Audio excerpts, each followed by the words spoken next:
Hello, everyone. Welcome back to another episode of Tavernside Chats. I'm your humble Tavernkeeper, Will. Today we are joined by the lovely RJ. You might have seen her in Abhaile Untold as Dr. Valtra's Coalescence, or you might see her in the upcoming campaign Deadlight Symphony as character yet name yet to be revealed. But how are you doing today? I am so jazzed. I'm delighted that you introduced me as lovely. I hope you don't say that to all of your guests. You'll have to check back the tape, but 99% sure it's because you're my fiance, or maybe it's just because my That's right, brain this is. costs a lot of money. I know it. You know what? Not as much as other engagement rings would cost you, though. It's because screw the diamond industry. Hopefully Rule we're not the getting diamond industry, for real. screw the That's diamond what this industry. episode's about now, guys. Hi. Wow. So, have ruined our chance of any sponsorship from the De Beers Diamond Corporation. Boo-hoo. But yeah, no, boo hoo De Beers Diamond Corporation. Today we are talking, specifically this episode is all about Baldur's Gate 3 and what lessons we as players and DMs can learn from that. So the question that I always ask my tavern guests when they come in here, how did you first get introduced to D&D? What is kind of your D&D origin story? Well, I'm so glad you asked that, because as I was getting my recording set up today, I realized that the perfect explanation is actually right behind me with my beautiful 20 Fungalore, my brother and me poster that was signed by every McElroy.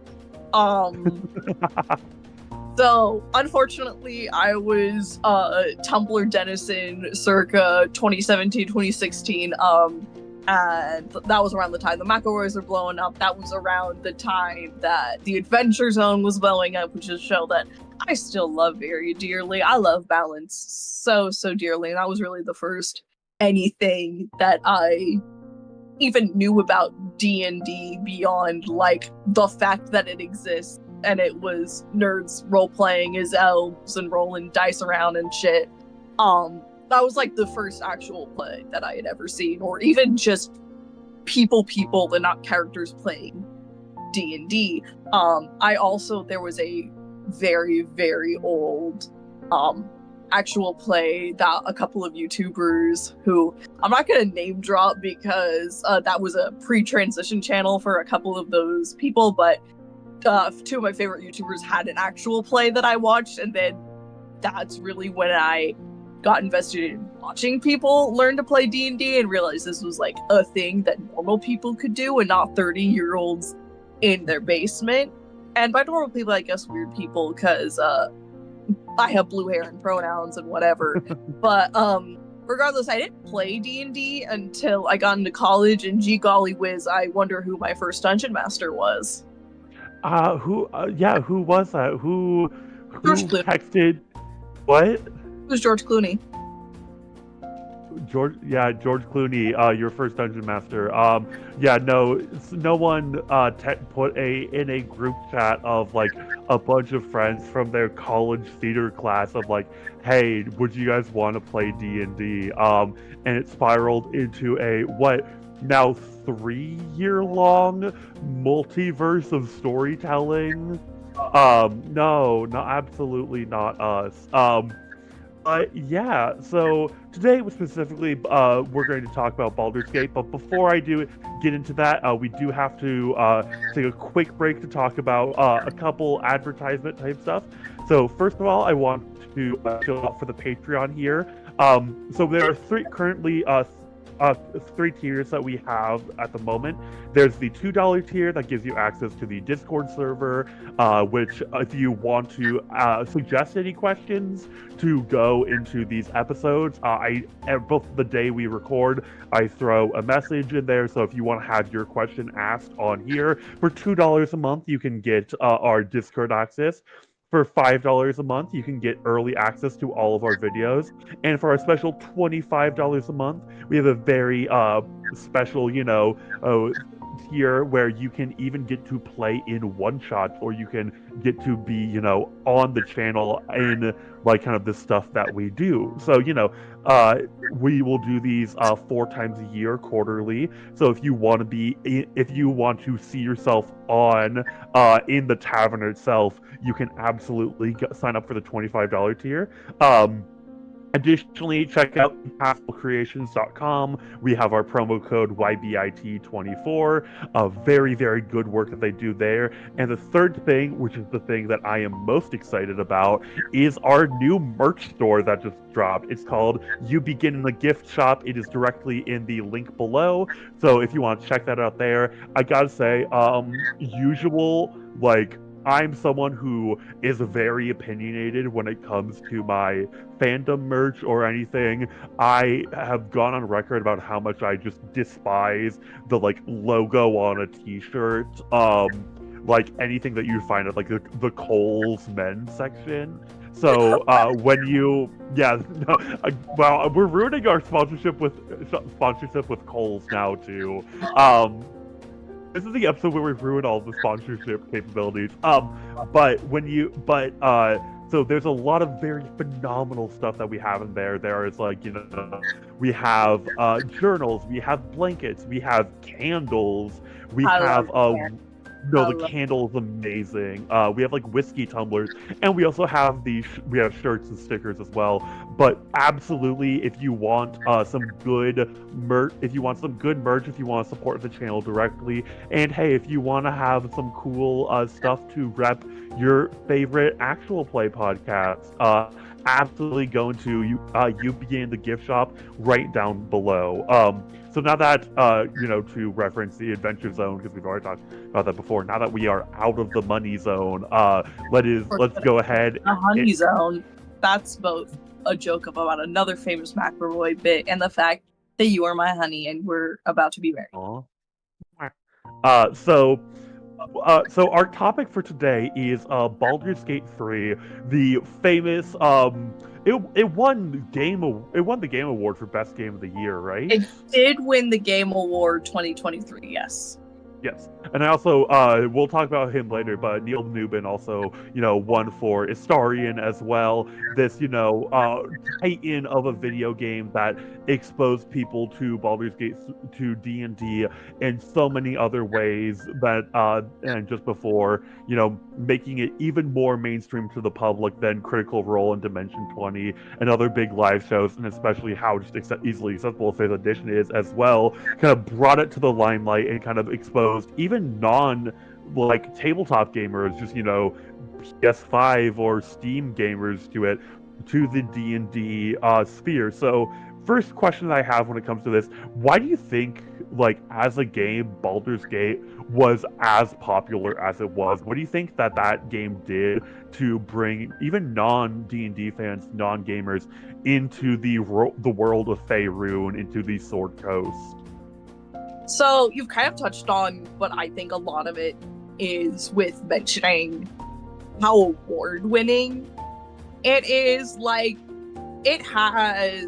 It's a very respected franchise. You don't get to be Baldur's Gate 3 without being a respected franchise, a very well-loved franchise, which is also testamented by the fact that, Jaheira and Minsk are included. There are well-loved characters in this series. The Wizard of the Coast branding doesn't hurt. The fact that it's an official D&D game, so it has that branding with it. But it has it won Game of the Year. It won Best Multiplayer Game. Neil got Best Performance. It has also won at the Game Awards Best Community Support 2 years in a row. And I genuinely think, unfortunately, it hadn't just finished its live updates. Well, it'll finish in a couple weeks. About to be finishing its live updates. It probably get it again in 2025. Won a GLAAD Award. It's won a couple of BAFTAs, which is crazy. Player's Choice at the Game Awards, obviously. Extraordinarily well-loved game already that had a lot of backing that was then paid forward with the game's actual launch, not to mention the EA access.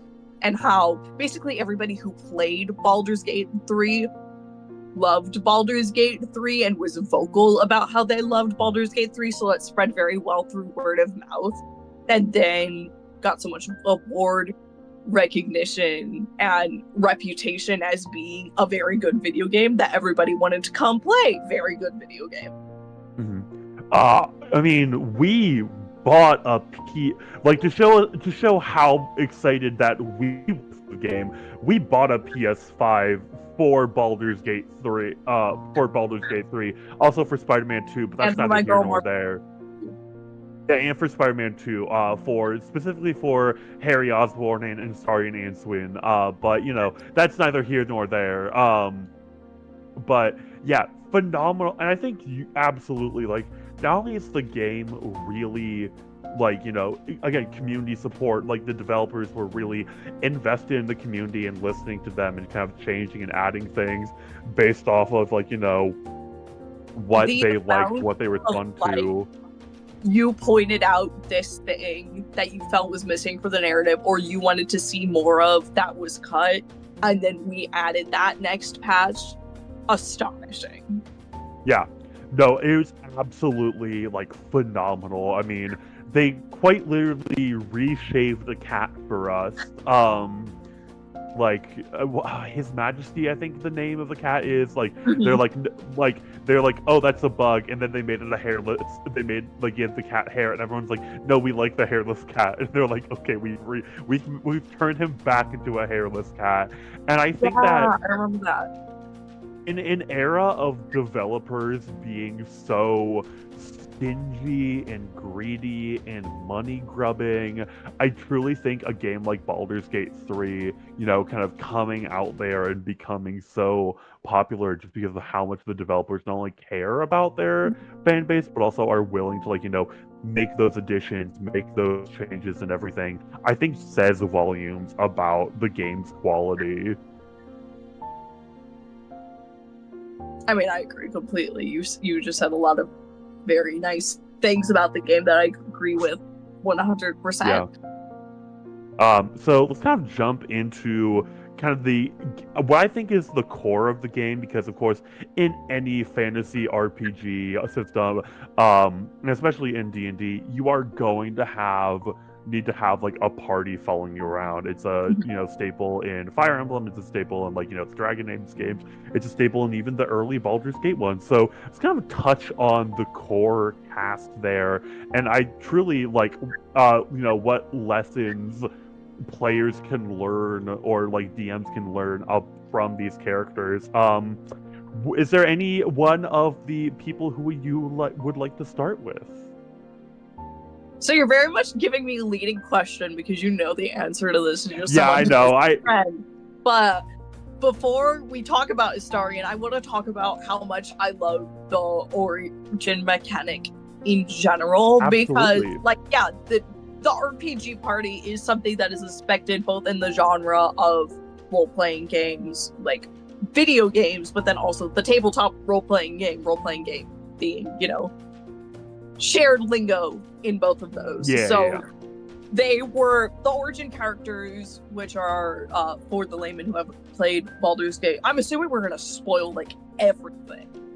Yeah, just general spoiler warning for Baldur's 3 going forward, I think, just because I think it's hard to talk about a game without jumping into spoilers here. So, you know, you have been warned, but also the game's been out for like a year and a half now.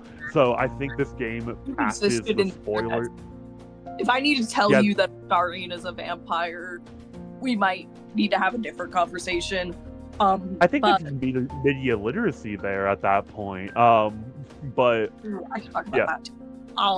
But regardless, the point that I was trying to make was having a very strong party is something that is shared within the fantasy of just role-playing games as a video game genre, and then the tabletop role-playing game. And so that was a very important thing for Baldur's Gate 3 to get right, as it had been getting right for Baldur's Gate 1 and 2.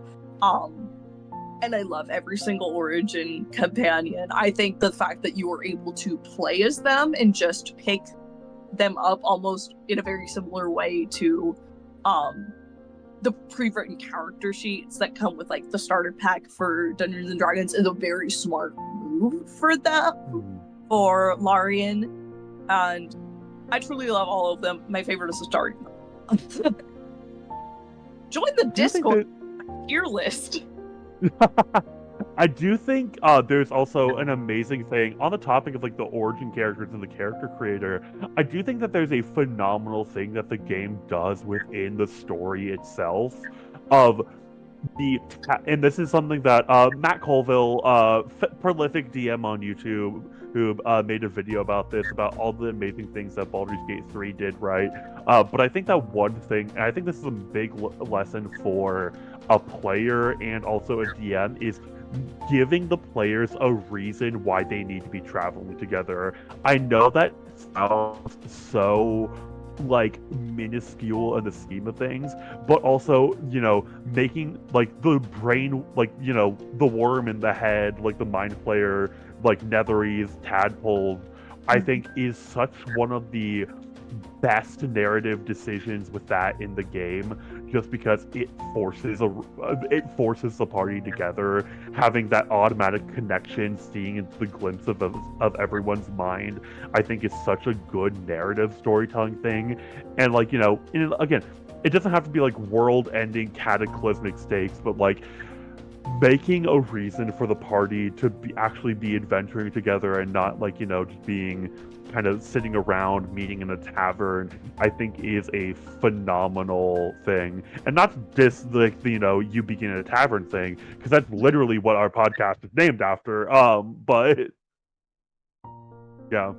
I think that part of the genius of that too, and again, getting into what this series is specifically about, is like of lessons that you can learn from all these RPG topics and take into your games, is that the threat of the Mind Flayer tadpoles in Baldur's Gate 3 not only gives the party a reason to have been brought on the adventure in the first place, but to continue to care and to continue to work together. Like, not only are they all going to die if they don't get rid of these, they also need to physically stay together, because the Gith artifact that Shadowheart has is the only thing keeping all of them from turning into Mind Flayers past a certain point. So beyond that, obviously, and you'll hope that they develop interpersonal relationships and, you know, want to interact with your world, both your theoretical world as I just bumped my mic, I'm so sorry, your theoretical world that you were creating as a DM, but also the world that Larian had created for the players. Like, you hope that they're going to want to continue to explore your world and look at all its little nooks and crannies and all those beautiful, beautiful plot hooks that you've made for them. But then having sort of this overarching goal of, this is a thing you need to do, there is a massive threat to all of you, or personal stakes for all of you, unless you see this goal through. And you can follow all these little threads. You can talk to Auntie Ethel. You can help Duke Ravengard, whatever, in between that. But having this cohesive thread that is keeping everybody together as a party, and then also throughout the narrative, is very smart. Yeah. And I think you also touched on a really good thing there too, is not only is the threat like ever present and it's something that, like, you know, forces the people stay together, but it's also like urgent in a way, and it's an urgent threat that because it's a time limit, and also they change what is so urgent like halfway through the game too, of like, you know, it's the thing of like, oh, we might be changing into Mind Flayers, to, oh, there might be a cure here, to, oh no, there's an army that's trying to invade Baldur's Gate right now, so we need to get there now. Like, and I think that's a very good lesson for DMs too, of like making sure that the threat is urgent and it's something that they, like, you know, you don't have the players waffling around being like, what do we need to do next? Because they should always know, like, oh, we need to get these worms out of our brains, or else we'll turn into Mind Flayers. Think happens. Like, it's Yeah. not just you need to get these worms out of it's not I'm gonna restart my sentence. It's not just you need to get to these worms out of your head. It's if you don't get these worms out of your head, you are going to turn into a mind flayer, you're going to die, you are gonna stop existing. You need to cure them. You need to go to Moonrise and get the theoretical cure, and if you don't, that's still going to happen. You need to get to Baldur's Gate, and you need to take control of the Nether Brain, or else the city is going to erupt, and assumedly your body with it. Yeah, it's a very good thing of having a very clear stakes of what's going to happen if you don't do that. Which I think, in terms, because we both come from a very theatrical background, it's a very good thing of setting up the a fail state of because thinking of Game over. Yeah, a game over, a thing of okay, if I fail, this is what happens, or if this then blank. I think that's such a good narrative decision because also you as a character are from Baldur's Gate, so it allows you to if you want to be, absolutely. I think in the text of the game it says you're from Baldur's Gate or something, It's but also dependent on your background. It's dependent on your background. Okay, cool. I've not had that happen to me where I'm not from Baldur's Gate yet, so I have not. Yeah. And I think that. Oh my god. Sorry, you go. And that's sort of getting to the wonders of the character customization, but truly, literally everything is up to you. And then also beyond that, say it's built into Folk Hero that you can have options where you are a Baldur. I'm gonna assume that's how you pronounce it. But also you can just not pick those and then make up your own little backstory. Nobody's gonna be none the wiser. You're not gonna be railroaded into it. It is always a player choice and a role play choice with the backgrounds, which I think is very interesting and fun. And I think that's amazing that I didn't know that was possible of collectively 600 hours of playing this game. I've completed 4 runs at this point, and I did not know that was a thing, that there are still little corners of who's counting? What? I've done 16. Who's counting? Fair enough. I said completed 4 runs is my thing. That's fair. I don't want to know the number of how many I've started because Too many. I've already lost the same honor run thing 5 times now. I've used the same blue tiefling named Soliera for all my honor mode runs, and I've lost every time. You just keep remaking them. That's so upsetting. I keep on making the same one because I'm one of you is going to succeed, or maybe the character is just doomed.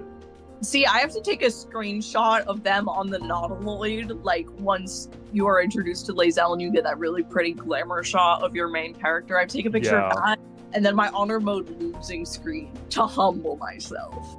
To be honestly, fair enough. Feelings. The tree on the hill moment kicks in. That joke is only going to get the theater people in the crowd. But hi all 3 of you theater people. Anyway, how are we feeling about the upcoming Tony Awards? Anyway, you should go to Discord at the $2 tier to come talk to me about Percy Jackson and the Lightning Thief the musical. Or come talk to me all about how I think that Great Comet was snubbed. Anyway, we're getting back on topic. I completely lost where I was. But yeah, I think it's amazing that with how much of this game there is, the fact that people are still finding new stuff, or there's still secrets left to be uncovered. But that one Karlach eldritch horror moment where she looks at the camera and starts speaking to the audience. Nobody's figured out how to trigger it organically yet. Yeah, so I think that's absolutely fascinating. Anyway, speaking of origin characters, segue. Let's talk about Astarion. Let's talk about Astarion Ankunin. Is that how you pronounce it? It's never actually settled. Okay, It okay. is only visible on his gravesite. Fascinating. So what do you think it is about Astarion as a character that was so appealing for many people? Like, why do you think that so many people got obsessed with him in that way? So you haven't asked this rant, but you're going to get it. And I'm not going to like ruin this whole podcast by giving an explanation of what a Tumblr sexy man is, but he definitely has that exact archetype that draws a certain kind of fan in from a fandom perspective. This is a D&D, this is a TTRPG podcast, this isn't a fandom history podcast, but that's the angle that I can really speak to him as a character and that appeal in any way whatsoever. I have blue hair and pronouns. But he fits a lot of really popular molds and really popular archetypes that a lot of people are drawn into. He's the charismatic rogue, he's the vampire. Neil gives this absolutely beautiful performance that just draws you into this character Absolutely. incredibly well. Almost to the point of detriment, I think, to understanding like the true layers of Astarion's character. I noticed this very interesting phenomenon when the game first came out of people mispronouncing his name in a very American way. I'd like to say, like, people, whenever somebody had a bad take about Astarion, like said they didn't like him or just had a very surface level understanding of his character, I noticed that everyone always called him Astarion instead of Astarion. And like, he says his name multiple times. My name was Astarion. I was in Baldur's Gate when this beast snapped me. That sort of thing. Oh, this is so off topic, but No, the whole premise of this podcast is to bring people on and talk about the things that they are a fan of in the TTRPG space. So this is exactly the point of the podcast here. Hi. I can talk a little bit about like from a TTRPG's perspective, but I would say I'm a fandom member first. I am somebody who knows about fan culture first, especially from like my point of view and a point of view of a lot of my peers, which is Gen Z internet dwellers who are maybe drawn more to narratives of certain pieces of media rather than the experiences themselves. Like, we could find people who find a story regardless of the medium that it's being told in and are drawn to it that way, and then build community around it because they love it so much. But getting back on track about what draws people to Astarion, I also think he's a very excellent, I don't want to call him a unit because that's Fire Emblem lingo. He's a very excellent character in terms of gameplay. Like, rogues are low-key a little bit overpowered in this game. I don't know if that's a popular sentiment throughout the TTRPG sphere. Get in the comments below and tell me. But he's a very powerful party member, so I think a lot of people like having him in their party. He's hilarious. He has a lot of golden one-liners, and Neil delivers this beautiful performance. He has an excellent comedic timing. He has excellent facial expressions. This whole game was mo-capped. I don't know if a lot of people know that there's a lot of motion capture acting that is present in Baldur's Gate, and Neil did a lot of that even beyond his performance as Astarion. He did a lot of help with motion capture acting that was done for this game. And I think Astarion just has a lot of clear and compelling themes that people are drawn to because he's a vampire. You want to figure out what's going on with how that works in this world. You want to figure out what's going on with his dark vampire master. And then getting into his themes like, you find out he was essentially a prostitute bringing people in for Kazor to have all of these souls and what Astarion thinks. He's basically eating these people. And that's a sad and compelling backstory that people want to know more about. And then he's also very flirty, and since this is a game where you can romance companions, people are drawn into that. And then you find out, oh no, he's sad and he was using you the entire time, but then he actually fell in love with you, and a lot of people like that trope. I think that there's a fascinating thing, at least from like, a character design standpoint from like DMs and stuff, DMs or players, of like, I think tropes oftentimes get a bad rep. I think that like, when people hear trope or a media is tropey, they automatically assume that that's a bad thing. Whereas, I think that there's a difference between a trope and a cliche. I think a cliche is the Joss Whedon, he's right behind me, isn't he, dialogue. Whereas a trope is the kind of like a vampire, like the charismatic vampire, or it's the cliche trope being taken at face value. That's not the fault of trope itself.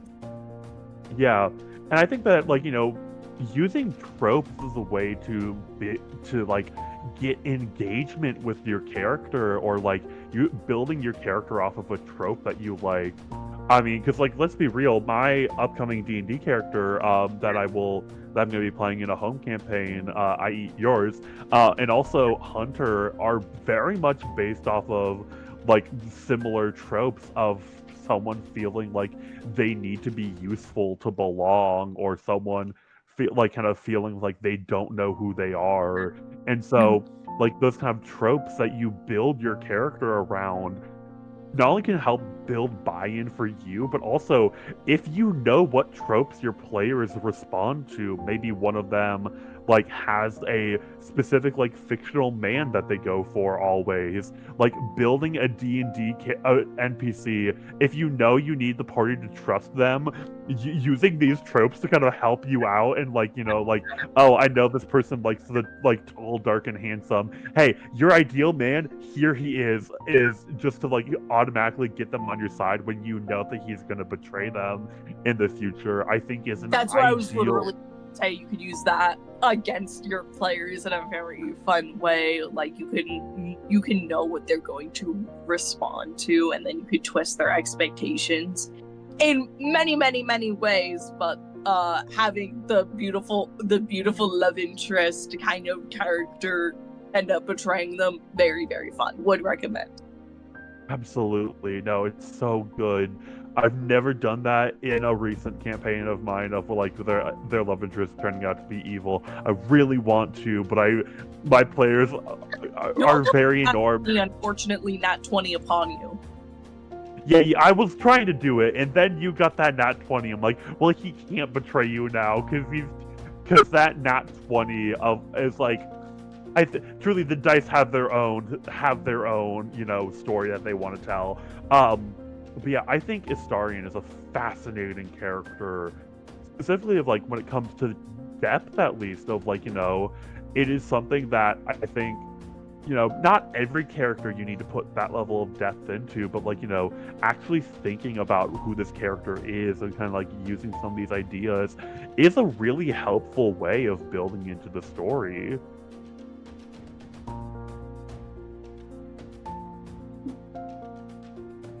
Is there anything else you'd like to say about Astarion? There are so many thousands of things that I could say about Astarion. Almost none of them are helpful, and almost all of them are going to be 3-hour-long spiels, but purely from what his character serves to the story perspective, I think that he is artfully done, and I think that is why people really responded to him. I don't think that we have statistics of which companions were the most used. I know we have statistics of which characters were romanced the most, but I knew just from seeing community engagement, as you can see by Neil winning the game award for best performance, he is extremely well loved in the community. Absolutely. So I have a little bit prepped about why I think Will is the DM's dream NPC, player character. Is there any other companions you would like to talk about? I would love to spend some time on Will Ravengard. I could literally talk to you about everyone my conversation about Minsk may only last like 5 to 10 minutes, but I can literally talk about anybody. So I would absolutely love to shoot this shit about Will Ravengard specifically, with the prompt that he is kind of like the perfect PC. And honestly, that whole conversation can bring into a little bit of, because no video game is perfect. I do think that Baldur's Gate 3 has its flaws, and a lot of them Absolutely. are how they handled the character of Will. And a lot of it is the fact that he is not very favored by the developers or the community. And golly gee, I wonder what makes this character different than all the other companions. But another thing is that from the EA early access into the official launch of the game, they scrubbed clean a lot of Will's character and Will's flaws. Specifically in the EA early access version of the game, he was a lot more of an arrogant character, kind of believing his own hype as the Blade of Frontiers, and almost a little bit trigger happy isn't the right word purely because it's a fantasy setting, but ready to pounce on like any goblin or any demon that he saw. And in EA early access, that was kind of a character arc that he had to go through, and that has been a little bit scrubbed clean in the initial release. Could always come back. I do not think that it's going to. But I feel like a lot of people's criticisms of Will are that he is too likable to the point of being boring, and I feel like that is something that you can take away as a player building characters and a DM building NPCs. Like, you can't make a character too perfect. You have to give them something that gives them flaws, that makes them human, even if it's something really simple. I'm sure you could think of a lot of really good examples off the top of your head, because I'm kind of coming up blank. But In terms of like flaws or stuff like that. yeah, like flaws to give a character to make them Absolutely. Using examples from recent memory, from what we've seen, Hunter and Alistair. Hunter is someone who is explicitly like does not believe that he is like a people person at all, and so will automatically defer to other people, or like will like try his best to not do social situations or speak with his weapons first, or ask questions later, or how Alistair was so arrogant and like truly believed his own hype, and I do think that is I truly think that is like something, because Will, of course, like having all that scrubbed, you need depth to a character, because if you're just going to have like very bare bones, very like he is a good person who does like to do good, that can get boring after a while. You need to kind of add some depth to the character, and you need to add some pizzazz, because if you are it's like an old Marisha Ray tweet of like, normal happy people don't go kill dragons. They don't go on adventures. Like, you need a reason to go out on an adventure. You need a reason to be there. That I do think. I don't want to cut you off completely. No, you go ahead. I was rambling. That being said, and getting onto how Will is an incredible PC example, Will has incredibly concrete reasons to be going on this adventure, and he has plot hooks, that revolve around other characters, and he's just a wonderful example, because not only is he like a good person from the city that the campaign is named after, like he is a citizen of Baldur's Gate. His father is an incredibly important NPC, or at least should be. That's another early access thing. Duke Ravengard is an extremely important NPC who you are chasing through Baldur's Gate for all 3 acts of the story once you find out that he has gone missing, and that's that character's dad, so that is something that is extremely important to him and a reason for him to be on the adventure beyond the threat of death. And then you have all of his stuff with his warlock pack and Karlach, because Karlach being another of the origin companions and another theoretical PC at this party. He has ties to her because she was supposedly a devil that he had been hunting all this time, only to find out that she was a normal tiefling without a heart, that by stupid warlock pack contract loopholes made her a target for him, and then they have to work together both for this common goal of the tadpole, but then they also can have interpersonal drama with reconciling with each other after being at odds for so long, and helping Will get out of his warlock pact and helping Karlach escape hells. There's a reason that they are like the best of best friends. Oh, absolutely. Karlach's actress has gone on record saying that her best friend is Will, and I think that that is so sweet. And I think that that's an amazing thing when it comes to, like, you know, actively having your character, like, have those plot buy-ins and stuff like that, of, like, because, like, you know, as a, like, working with your DM, or even as a DM, like, your characters' backstories are a gold mine of information. Because if you look and stuff and you're like, oh, plot, like, this is a Brennan Lee Mulligan quote of, like, you know, and as Rich said, you know, put the Brennan Lee Mulligan counter of every time I've mentioned him. But, like, counter. Yeah, those two are my DM icons, my inspirations. Them and Dale Kingsmill. I don't bring her up enough, but I really need to. Go check those 3 out. They're phenomenal. If you haven't already, because let's be honest, you're listening to a D&D podcast, so of course you already know who those people are.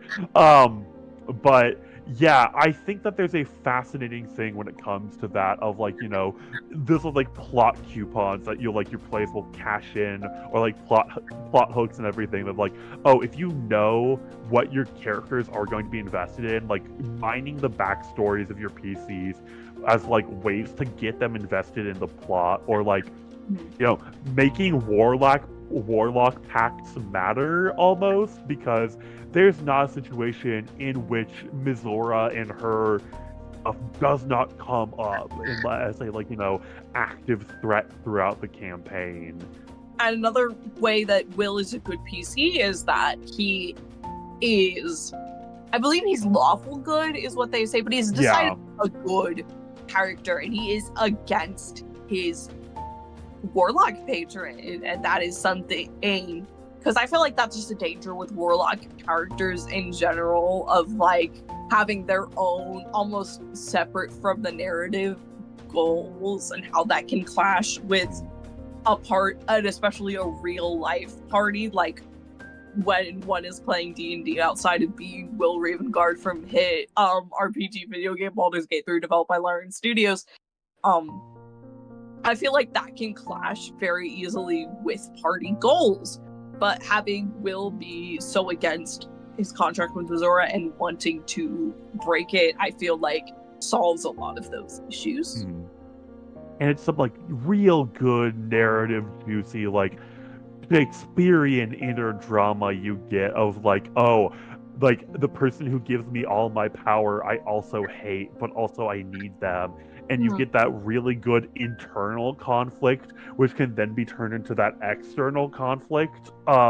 It's so good. It's also very Shadowheart's arc with Shar and Saloon. Yeah, let's talk about Shart next. Let's Shart.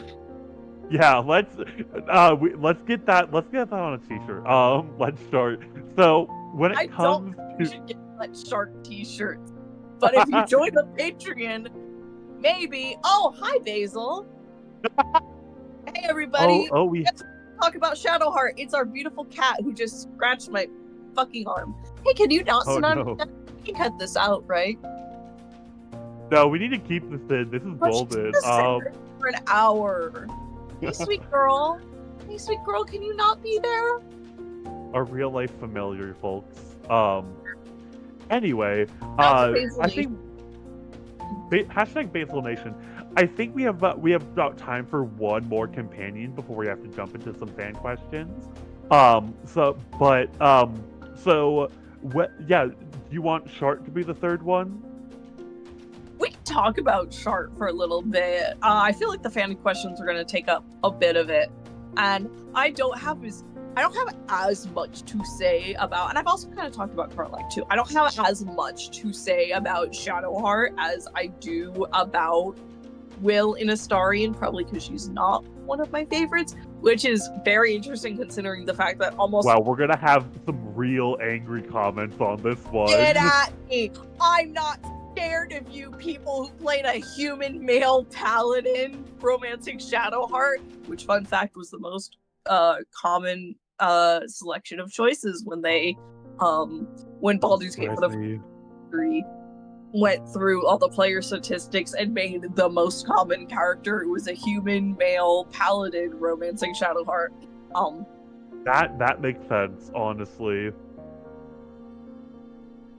That's just another little bit of fun trivia for you for the Baldur's Gate episode.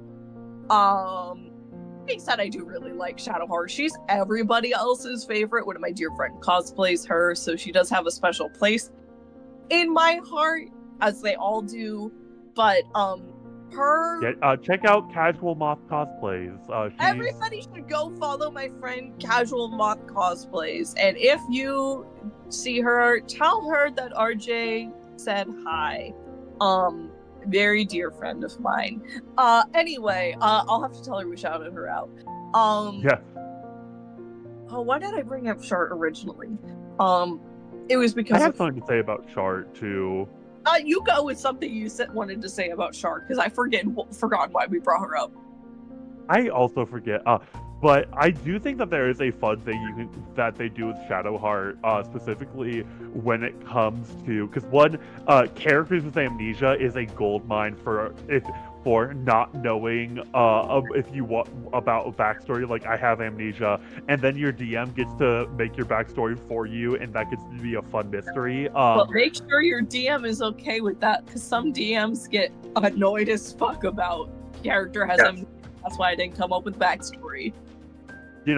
Talk with your DM, of course. That is the number one thing. Every caveat. Talk to your DM before you do shit in D&D. Yeah, I do think, because fundamentally, Githyanki Artifact does not have a mechanical benefit, but if I was Shadowheart's player at a table, I would be so hyped that I have this cool magical artifact that I don't know what it does, and it's an automatic buy-in of like, ooh, what does this do? What is it? You like, know what does this that mean? all of your friends died on a mission to get it, and it's so Yeah. fun. I love her, and that It's such a... Speaking of that, because basically I've remembered what we were talking about. Basically, Shar's backstory also really good for a player. The whole amnesia thing, as you were talking about, that's a good little template, little nugget of information that you could take. But also the fact that you could very easily see that if this was a table, then the DM was like, oh, you worship Shar, this evil goddess? Guess what? So does the bad guy of Act 2, and you have to contend with that. Good parallels there. Mm-hmm. Amazing. Any other companions you want to bring up, or just have a quick take about? Who haven't we talked about? I'll remember who we haven't talked about. Minthara, Lae'zel, Gale. Lae'zel is my second favorite. I didn't get to talk about her at all, but I adore her so much. Another very good, buying into the plot. Oh, we're gonna do a Mind Flayers campaign. Cool. I'm gonna play a Githyanki because they are the sworn enemies of the Mind Flayers, so I have a very good reason to kill all of them. And then she's gonna have a lot of interpersonal drama with fellow PC Shadowheart, because Shadowheart is Yankee racist. Deborah Wild, my love.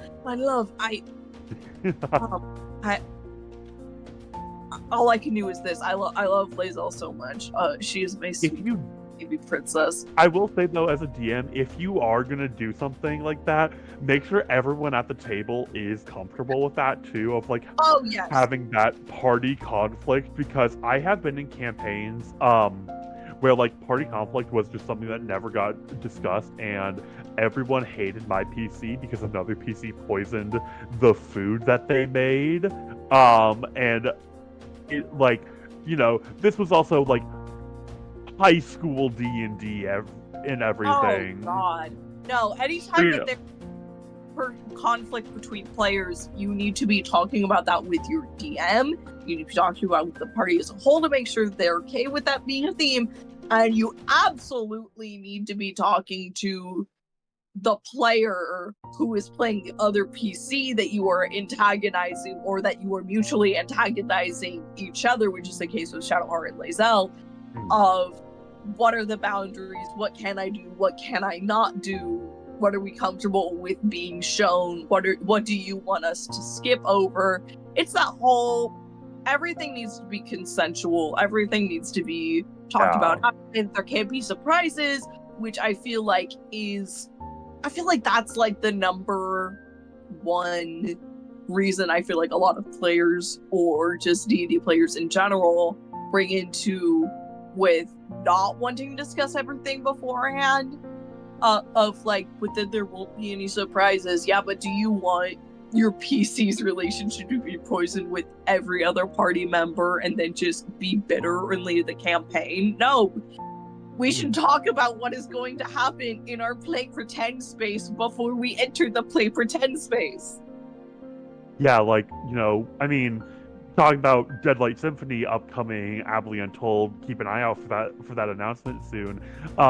We had our session 0 at time of recording a week ago. Zero.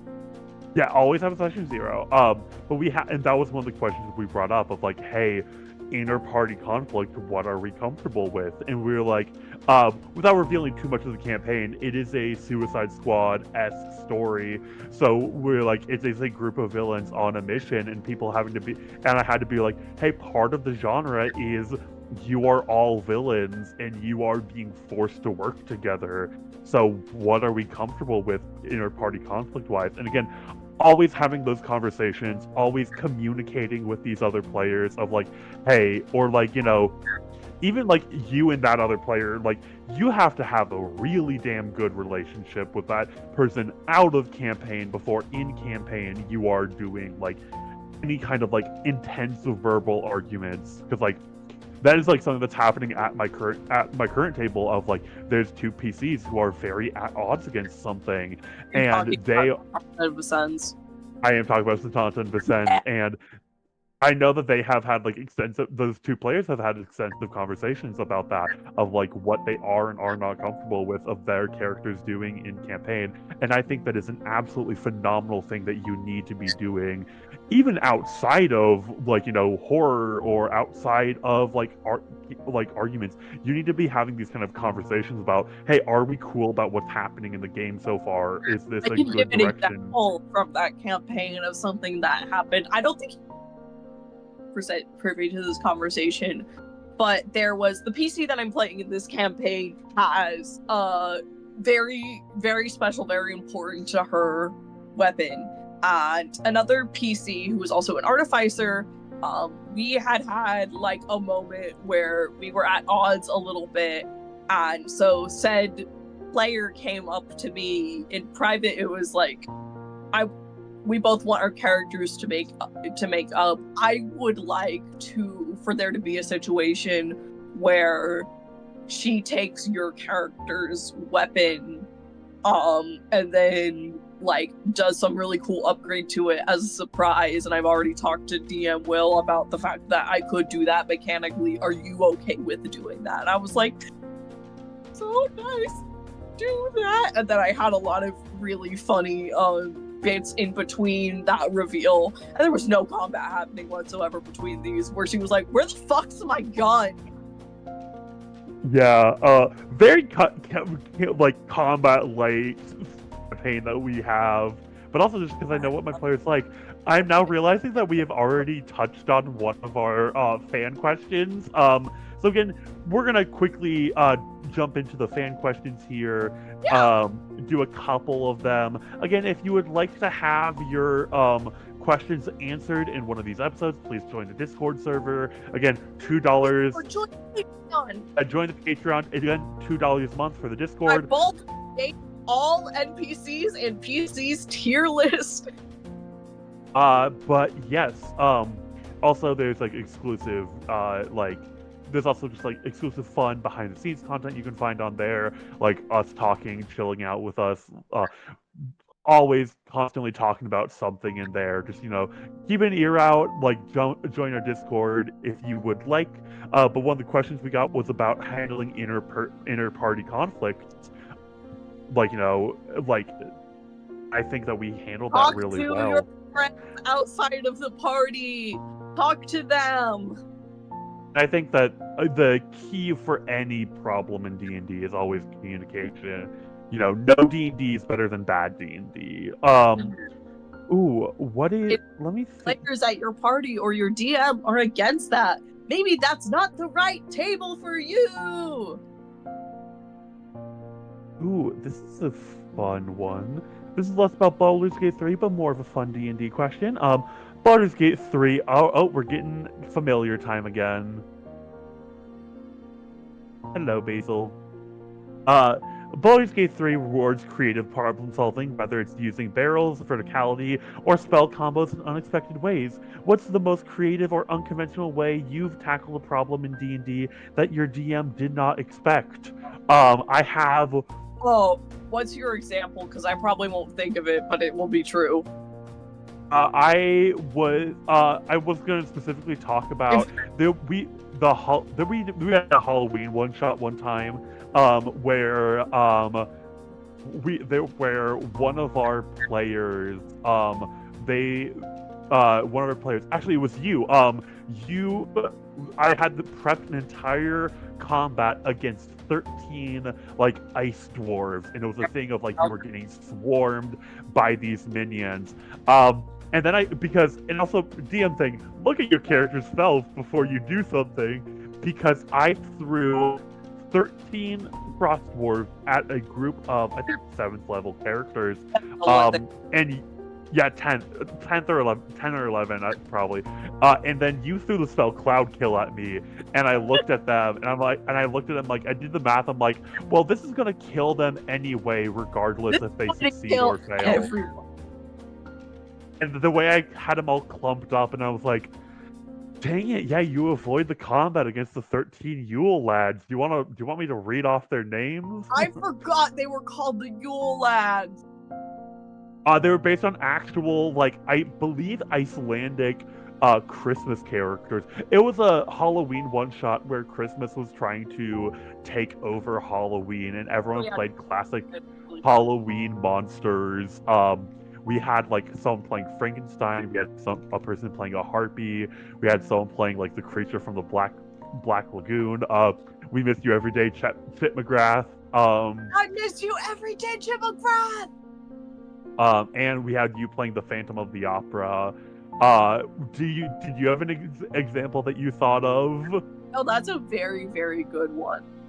I just kind of, when I am presented with a problem in D&D, I like to look at the problem. I like to shake it around a little bit. And I like to think about mechanically how I can make the problem disappear with either as much or as little combat as possible, depending on what I am thinking of. Cute when I got shot down for what if we used what is the spell again? It's Magic Mansion. It was Magnificent Mansion, yeah. What if we used Magnificent Mansion to put us all in a teeny tiny concrete ball, and then we threw that ball directly at the head of the NPC where we're about to fight, and then we all came out of the mansion and started stabbing him. And then I had to say, you can't stealth on the back of a dragon. But I really wanted to. Yeah.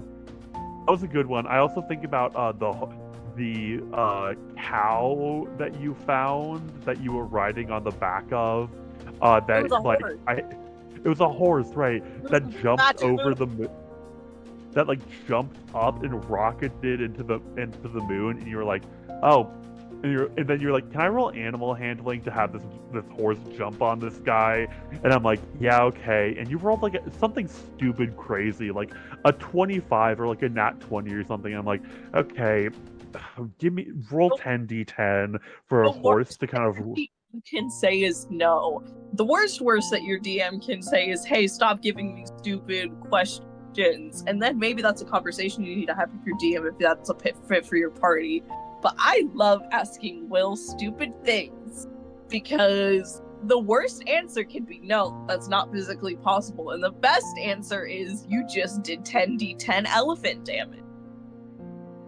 Or just being like, okay, you have to you roll, but you're gonna have to hit a nat 20. Oh, you hit a nat 20. Okay, roll 10d10 bludgeoning damage on this really big, narratively important bad guy that relates to one of the characters' backstories. Oh, you one-shot him? Okay, cool.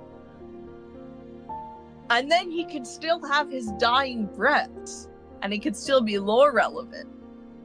Can I reveal something horrible I did during that fight? Yes. I did give him 20 extra HP because that thing would have one-shot him, and I did want narratively Vicens to get the last hit on him. Fine.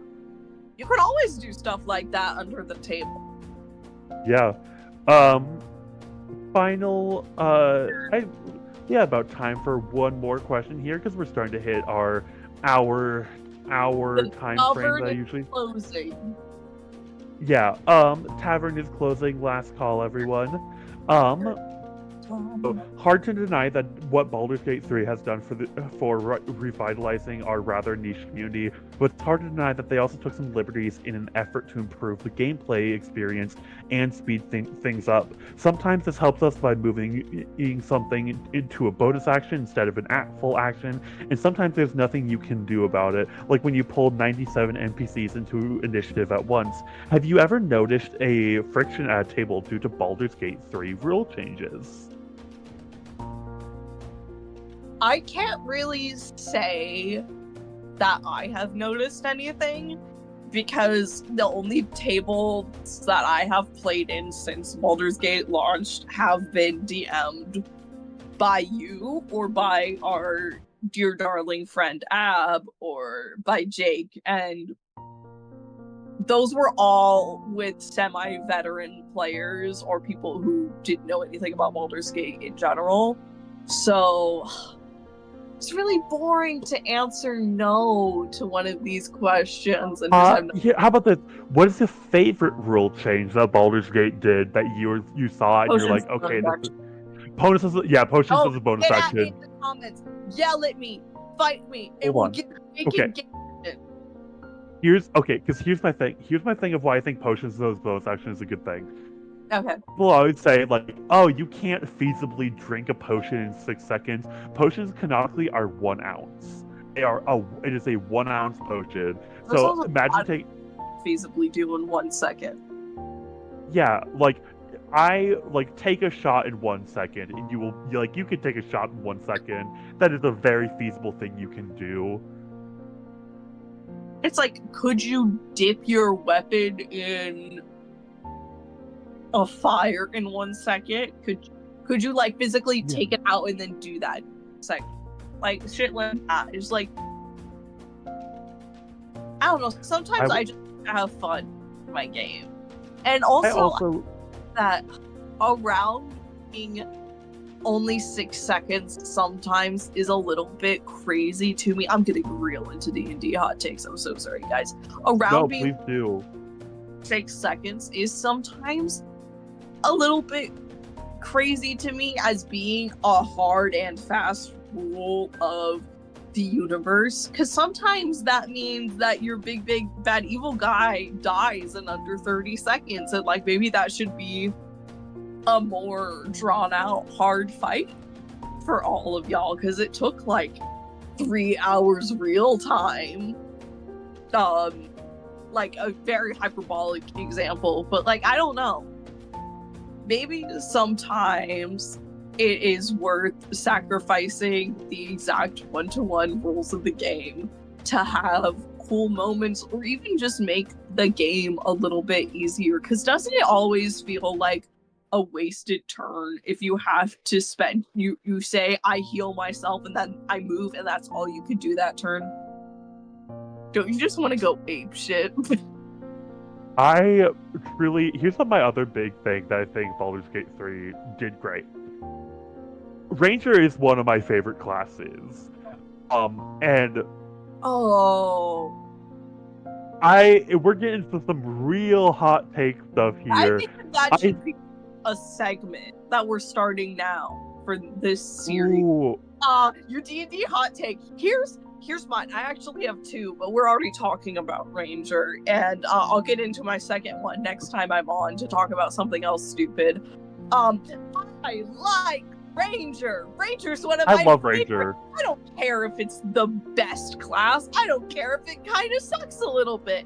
Ranger's my friend, and I love the fantasy of being a guy who can track things really well and has an animal friend or can go in the shadows and has a big-ass bow. Oh, but you could play Druid for that. You could play Rogue for that. I don't want to play those. I want to play my guy. Hey. I want to hear my other big hot take? Yeah. In D&D, Batman would be a Ranger. Batto is a Gloomstalker Ranger. Batman, if you want to D&D class him, he is a Gloomstalker Ranger. That is absolutely what he would be. Gloomstalker Ranger's your favorite. It is. I am horrible like that. That Gloomstalker is my favorite. And Spider-Man would be a very hard to class in D&D. I think fundamentally he is a monk. Because of his. What? Correct. Yeah, I think Spider-Man would have to be a monk. Anyway, Superman is not a player character. Superman is like an NPC. I think he would have to be an NPC. Well, what's Superman's class if he's an NPC? Superman would be a Divine Soul Sorcerer, I think. I love Divine Soul Sorcerer. Anyway, we have we have our hot takes that Ranger is one of the best classes. But we are going to have to close. We are closing. It is closing time in the tavern right now. Our final two segments, as always, one stolen from the Pop Culture Happy Hour podcast. RJ, what is making you happy this week? What is making me happy this week? Oh, what is? Or like, what are you excited about? I cut my hand on glass at work today. Oh no! Oh, Baldur's Gate is there? Very happy. Baldur's Gate does make you very happy. I was talking about that already, but I'm doing a really fun challenge run in Baldur's Gate 3 that I recommend to everybody, and I wanted to talk about this at some point, so I'm glad that I'm talking about it. I am playing an isekai run in Baldur's Gate where I make the most accurate to myself at level 1 character possible and play on honor mode. So if I die, I die, and then I do everything as I myself would do if I got spun into this little fantasy world. Honestly, I really hope that catches on. I would say what is making me happy this week. This is a really niche thing. Not even niche because everyone plays it. Winter Soldier finally got a good skin in Marvel Rivals, so that's what's making me happy this week. That and the Insomniac Spider-Man skin got added. Also, just Marvel Rivals has been making me happy. That video game is a masterclass. Moira makes me very happy. That's fair enough. Yeah, Marvel Rivals has been making me happy this week. So we can play Overwatch together. Quite literally. Hey, $2 on Patreon. If you are a new subscriber to our Patreon, I will play Marvel Rivals with you. I will play 3 rounds if you want to. If you sign up and join. I'll build the secret code word chocolate pudding, and then you'll get the Marvel Rivals to prove that you've listened to far into the episode. Yes. Amazing. Comment. Yeah, put it in the comment. But with our final second last segment here, final segment. Is there anyone you would like to shout out? Any shout outs you would like to make before we leave?